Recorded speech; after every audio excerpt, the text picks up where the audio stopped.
Chicken neck বা মুরগির গলা হিসেবে পরিচিত বাংলাদেশের সীমান্ত ঘেঁষা ভারতের একটি অংশ। এই চিকেন নেক নিয়ে বাংলাদেশ এবং ভারত সহ বহির্বিশ্বে আলোচনা এখন তুঙ্গে। বিশেষ করে বাংলাদেশের অন্তর্বর্তীকালীন সরকার দায়িত্বে আসার পর থেকেই এই আলোচনা চাঙ্গা হয়েছে এবং বেশি প্রশ্ন উঠেছে। ভারতকে অন্তর্বর্তী সীমানায় আলোচিত এই চিকেন নেক নাকি ভারতের প্রাণভোমরা। বিখ্যাত এই গলা চেপে ধরা গুরুত্বপূর্ণ এই অংশটিকে ডাকা হয় শিলিগুড়ি করিডোর নামে। ভৌগোলিক অবস্থানের কারণে, নিরাপত্তা ও রাজনৈতিক বিবেচনায় শিলিগুড়ি প্রায় সময় আলোচনার কেন্দ্রে থাকে। শিলিগুড়ি ভারতের পশ্চিমবঙ্গ প্রদেশে অবস্থিত 22 কিলোমিটার প্রশস্ত।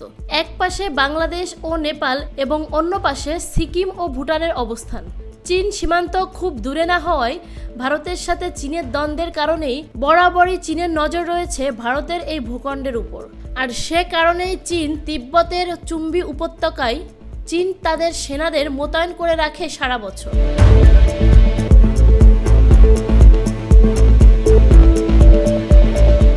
মূল ভূখণ্ডের সাথে উত্তর পূর্ব ভারতের 8টি রাজ্য এই করিডোরের মাধ্যমে যুক্ত। কোনো কারণে এই করিডোর বন্ধ থাকলে আকাশপথ ছাড়া আর কোনোভাবে ভারতের দুই অংশের যোগাযোগ করা সম্ভব নয়।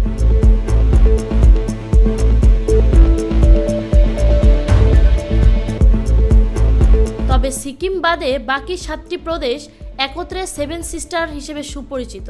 অবস্থানগত দিক দিয়ে 7 সিস্টার ভারতের মূল ভূখণ্ড বা রাজধানী থেকে অনেক দূরে, আর এটি ভারতের একটি দুর্বলতা হিসেবে পরিচিত। শিলিগুড়ি করিডোর দিয়ে যে রেলপথ গেছে সেটিতে মাত্র একটি রেল লাইন আছে। এই করিডোরই প্রায় ভূমিধস এবং অন্যান্য প্রাকৃতিক দুর্যোগের কবলে পড়ে ক্ষতিগ্রস্ত হয়।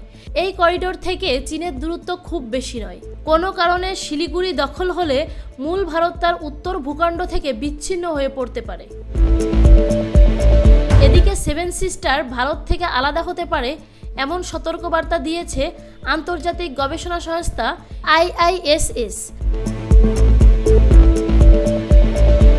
তারা জানিয়েছে, শেখ হাসিনাকে আশ্রয় দেওয়ার কারণে ভারত ও বাংলাদেশের সম্পর্কের টানাপোড়েনের সুযোগে অস্থিতিশীল হয়ে উঠতে পারে ভারতের উত্তর পূর্বাঞ্চলের রাজ্যগুলো।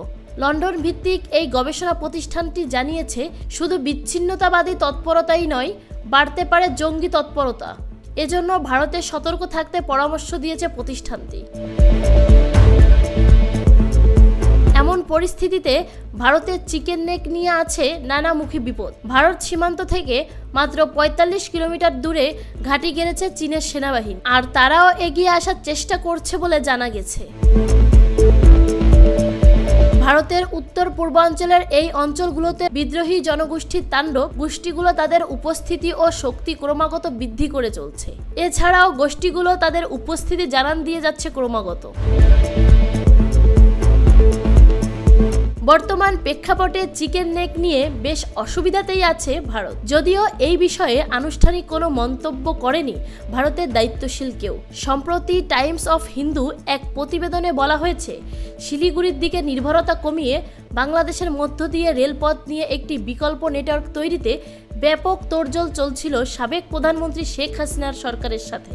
শেখ হাসিনার সরকারের পতনের পর ভারতের পদক্ষেপ আদৌ কি আলোর মুখ দেখবে তা নিয়ে প্রশ্ন রয়ে গেছে।